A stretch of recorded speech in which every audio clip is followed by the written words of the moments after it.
Hi hello வணக்கம் and welcome to my YouTube channel. This is the uncreative. So நேற்று வந்து big pass ஹவுஸில் என்ன நடந்துச்சுன்னு சொல்லி நீங்கள் எல்லாருமே பார்த்துருப்பீங்க. இது வரைக்கும் பிக் பாஸ் ஹிஸ்ட்ரியிலே ஃபர்ஸ்ட் டைம் வந்துட்டு நைட்டில் வந்து நாய் குலைச்சிருக்கு. இது வந்து எல்லாருக்குமே ஒரு வித்தியாசமான ஒரு அனுபவமாக தான் இருந்திருக்கும். சீசன் 9 வந்துட்டு இது வரைக்கும் பிக் பாஸ் ஹிஸ்ட்ரியிலே நிறைய வாட்டி பிக் பாஸ் கோவப்பட்டிருக்காரு, நிறைய வாட்டி கத்தி இருக்காரு, பிக் பாஸே தன்னுடைய பொறுமை இழந்திருக்காரு. ஸோ இந்த மாதிரி பல விஷயங்களுக்கு ஃபேமஸான சீசன் 9 இந்த டைம் வந்துட்டு நைட்டில் நாய் குறைச்சு அதுக்கு வந்து ஃபேமஸ் ஆயிருக்காங்க. ஸோ இதுக்கு பின்னாடி இருக்க ரீசன் என்னது, எதனால நைட்ல நாய் குலைச்சது அப்படின்றத வந்து டீடைல்டா பார்க்கலாம். Let's get into the video.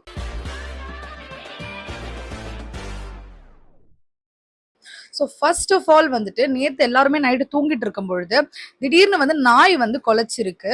So அதுக்கு வந்து என்ன ரீசனா இருக்கும் அப்படின்னு சொல்லி எல்லாருமே வந்து யோசிச்சுட்டு லைக் எல்லாமே தூங்கிட்டு இருந்தவங்க எல்லாமே எழுந்துட்டு எதுக்காக இப்போ நாய் குலைச்சிட்டு இருக்கு, நம்ம வந்து வெளியில வந்து தூங்குறது வந்து தப்பா அப்படின்ற மாதிரி வந்து யோசிச்சுட்டு இருந்தாங்க. பிகாஸ் சாண்ட்ராவுக்கு வந்து இவங்க எல்லாம் பேசிட்டு இருக்கிறதுனால டிஸ்டர்ப் ஆகுது. ஃபார் எக்ஸாம்பிள் யாருன்னு கேட்டீங்கன்னா கனி, விக்ரம், சுபிக்ஷா, சபரி இவங்க எல்லாருமே பேசிட்டு இருக்கிறது ரூம்குள்ள டிஸ்டர்ப் ஆகுதுன்னு சொல்லி இவங்க எல்லாமே வெளியே வந்து படுத்துட்டு இருந்தாங்க. ஸோ அந்த டைம்ல தான் வந்து நாய் குறைச்சிது. ஸோ அவங்க எல்லாமே ரொம்ப கன்ஃபியூஸ் ஆயிட்டாங்க, எதுக்காக வந்து நாய் குறைக்குது, நம்மளாம் படுத்துட்டு இருக்கிறது வெளியே படுத்துட்டு இருக்கிறது வந்து ப்ராப்ளமா இந்த மாதிரிலாம் யோசிச்சுட்டே இருந்தாங்க. ஸோ அப்பதான் வந்துட்டு கேமரா வந்துட்டு super deluxe room, first of all இந்த ஃபர்ஸ்ட் பிக் பாஸ் ஸ்டார்ட் ஆகும்போது சூப்பர் டீலக்ஸ், நார்மல் ஹவுஸ் அந்த மாதிரி தான் நடந்துட்டு இருந்துச்சு. சூப்பர் டீலக்ஸ்ல இருக்கிற ரெஸ்ட் ரூம்ல இருந்து நம்மளுடைய கமருதீன் வந்து வெளியே வந்தாரு.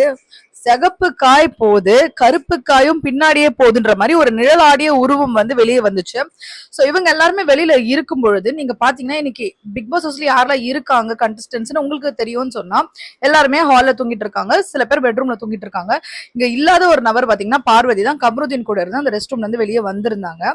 ஸோ அவங்க வெளியே வந்ததுக்கு அப்புறமே அந்த நாய் கொலைக்கிறது ஸ்டாப் ஆயிடுச்சு. இவங்க எல்லாருக்குமே வந்து கன்ஃபியூஷனா இருந்துச்சு. திவ்யா கேட்டாங்க எதுக்காக வந்து நாய் கொலைக்குது, விடிஞ்சிடுச்சா, இவங்களுக்கு அந்த மாதிரி கன்ஃபியூஷன்லாம் வர ஆரம்பிச்சிருச்சு. மார்னிங் சாங்ஸ் எல்லாம் போட்டுட்டாங்களா, எங்களுக்கு தான் தெரியலையான்ற மாதிரி கேட்க ஆரம்பிச்சோம். கமருதீன் வந்து கேஷுவலா வந்து இல்ல எனக்கு தெரியலையே அப்படின்ற மாதிரி வந்து அப்படியே நடந்து போயிட்டாரு. சோ அதுக்கப்புறமா கொஞ்ச நேரம் கழிச்சு பார்வதி வந்து அழுதுட்டு இருந்தாங்க. பிக் பாஸ் ப்ளீஸ், பிக் பாஸ் என்னை வெளியே அனுப்பிடுங்க, என்னால எந்த ஒரு எமோஷனுமே கண்ட்ரோல் பண்ண முடியல அப்படின்னு சொல்லி ரொம்ப ஃபீல் பண்ணி அழுதுட்டு இருந்தாங்க. அந்த டைம்ல தான் எல்லாருக்குமே கன்ஃபார்ம் ஆச்சு சம்திங் ராங், உங்க எண்ணம் ராங், உங்க செயல் ராங், நீங்க ரெண்டு பேரும் உள்ள பண்ணது ரொம்ப ரொம்ப ராங் அப்படின்னு சொல்லி பிக் பாஸே வந்து நாயை விட்டு கொலைக்கு வச்சு அவருக்கு எப்படி சொல்றதே தெரியல. ஃபார் எக்ஸாம்பிள் கொஞ்ச நாளுக்கு முன்னாடி வந்து அந்த ஆக்டிவிட்டி ரூம்ல நின்று ஏதோ பண்ணாங்க பாத்தீங்களா, அப்ப கூட வந்து அவருக்கு என்ன சொல்றதுன்னு தெரியாம பார்வதி, கமருதன் அப்படின்னு சொல்லி ஸ்டாப் பண்ணிட்டாரு. ஏன்னா அதுக்கு மேல என்ன பேசுறதுன்னே அவருக்கு தெரியல. இங்க வந்து அதுக்கு கூட வந்து அவருக்கு விட்டுட்டாரு, அவர் வந்து மனசை விட்டுட்டு நாயை வந்து கொலைக்க வச்சுட்டாரு. ஸோ வெளியே வந்த பார்வதி இந்த மாதிரி ஃபீல் பண்ணி அழுதுட்டு இருந்தாங்க. ஸோ இதனாலதான் வந்து உள்ள ஏதோ நடந்திருக்குமோ அப்படின்ட்டு ஒரு சந்தேகம் வந்து எழுகிறது. ஸோ அதுக்கப்புறமா வந்து கண்டினியூஸா அதோட காலையில நீங்க பாத்தீங்கன்னு சொன்னா பார்வதி வந்து ரொம்ப ஃபீல் பண்ணி வந்து அமித் வந்து கூட அட்வைஸ் பண்ணிட்டு கொஞ்சம் வந்து அவங்களை ஆறுதல் படுத்திட்டு இருந்தாரு.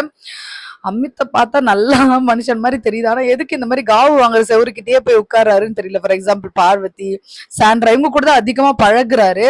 தெரியல அவருடைய மனப்போக்கு எப்படி இருக்குன்னு எனக்கு தெரியல. So coming back to this, இவங்க காலையில உட்காந்து அழுதுட்டு இருந்தாங்க. எதுக்காக வந்து இவங்க அழுதுட்டு இருக்காங்க அப்படின்னு பார்க்கும்பொழுது அதில் எந்த எமோஷனுமே கண்ட்ரோல் பண்ண முடியல, அந்த மாதிரிலாம் நடந்துட்டு இருக்கு. ஸோ இந்த மாதிரி அந்த மாதிரிலாம் இருக்கிறதுனால அடுத்த வாரம் வந்து ஃபேமிலி வீக் வர்றதுனால வெளியில இருந்து உள்ள வர்றதுனால நமக்கு செருப்படி விழுமோ அப்படின்ற அந்த ஒரு பதட்ட நிலையில தான் வந்து பார்வதி வந்து இப்போ இருந்துட்டு இருக்காங்க. ஸோ உடனே கமருதீன் வந்து ஒன்னும் ஃபீல் பண்ணாத, நான் எனக்குலாம் ஒன்றும் பயம் எல்லாம் கிடையாது, அதை கல்யாணம் பண்ணிப்பேன், நான் உனக்கு கல்யாணம் பண்ணிக்கிறேன், இதுக்காக ரொம்ப ஃபீல் பண்ணாத அப்படின்லாம் சொல்லி ஆறுதல் படுத்திட்டு இருந்தாரு. உடனே பார்வதி எனக்கு பட்டர்ஃப்ளை இருக்கு உனக்கு இருக்கா அப்படின்லாம் சொல்லி உங்க ரெண்டு பேரும் கல்யாணம் வரைக்கும் போயிட்டாங்க. பட் நம்ம பிக் பாஸ்ல பல எபிசோட்ஸ் பல சீசன்ஸா வந்து பார்த்துட்டு இருக்கோம், இவ்வளவு நடக்கிறது எதுவுமே வெளியே போயிட்டு உண்மையா நடக்காது. இது வரைக்குமே கல்யாணம் பண்ணவங்க வந்து பாவனி அண்ட் அமித், அவர் பேரு கரெக்டா எனக்கு தெரியல, அவங்க ரெண்டு பேர் மட்டும்தான் இப்ப வரைக்குமே வெளியே போய் கல்யாணம் வரைக்கும் போயிருக்காங்க. லாஸ்ட் சீசன்லயுமே வந்துட்டு அதுக்கு முன்னாடி சீசன்ல மணி அண்ட் அவங்க பேர் ரன் சம்திங், அவங்க பேர் எனக்கு ஒழுங்கா வரல, விஜய் டிவில எல்லாம் கூட நடிச்சிருப்பாங்க. அவங்க ரெண்டு பேரும் உள்ள வந்து அவங்க அப்பா அம்மாலாம் வந்து சம்மதம்லாம் தெரிவிச்சு இவங்க அம்மாக்கு ஓகே அவங்க அம்மாக்கு ஓகே, ஏ மை காட் வெளியே போய் உடனே கல்யாணம் தான் அந்த மாதிரிலாம் இருந்தாங்க. ஆக்சுவலி அவங்க வெளியில இருந்தே ஒரு பேர் மாதிரி தான், அன்அஃபிஷியல் பேர் மாதிரி தான் வந்தாங்க. பட் ஆனா என்னன்னு தெரியல, வெளியே போயிட்டதுக்கு அப்புறம் அவங்க வந்து ரவீனா அவங்க வந்து வேற ஒருத்தவங்க கூட டான்ஸ் எல்லாம் பண்ண ஆரம்பிச்சிட்டாங்க. இவர் வந்து அப்படியே வந்து போயிட்டாரு. So we don't know what happened. So அவங்களுக்கே அப்படி ஒரு நிலைமைனா I don't know about Parvathi and Kamaruddin, but cannot be prejudice. என்ன வேணா நடக்கலாம், இவங்க மேலே கல்யாணம் பண்ணிக்கலாம். பட் பல விஷயங்கள் இப்ப பார்வதியே மனசு உடைஞ்சு அழுகுறாங்க. இந்த மாதிரிலாம் நடக்குது, எனக்கு கஷ்டமா இருக்கு, ஐ கேன் நாட் கண்ட்ரோல் அப்படின்னு சொல்லி. பட் என்ன சொல்றது, you have like you committed to come into an controlled environment. இங்க வந்து நான் வந்ததுக்கப்புறம் எதுவுமே இது பண்ணல. வரும்பொழுதே you know all this things, like 24 hours camera இருக்க போது, 60 கேமராஸ், எதுவுமே இங்க வந்து ஒளிவு மறைவு அப்படின்னு எதுவுமே கிடையாது. Everything is going get telecasted அப்படின்னு தெரிஞ்சுதான் வந்திருக்காங்க. அவங்க இன்னுமே கூட கொஞ்சம் இதுவா இருந்திருக்கலாமோ. ஸோ இப்போ அதாவது பார்வதி டிராமா பண்ணணும்னு சொன்னா டிஃப்ரெண்ட் டைப்ஸ் ஆஃப் டிராமா பண்ணுவாங்க.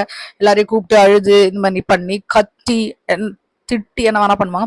பட் அவங்க அவங்களுக்கே உட்காந்து அழுகுறாங்கன்னு நான் நினைக்கும் பொழுது அது உண்மையிலேயே உண்மையா தான் அவங்க பண்றாங்க. She's really felt bad.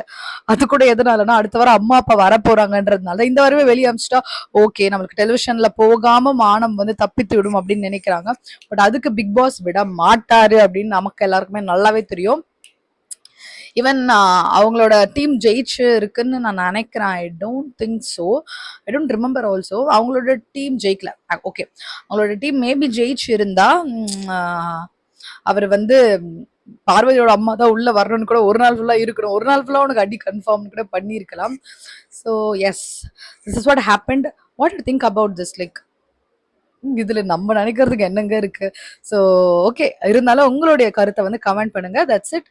Let's இந்த மாதிரி கன்ஃபியூஸ் ஆயிடுவேன் நான். உங்களை வந்து அடுத்த ஒரு வீடியோவில் சந்திக்கிறேன். அன்டில் தென் டாடா பாய்.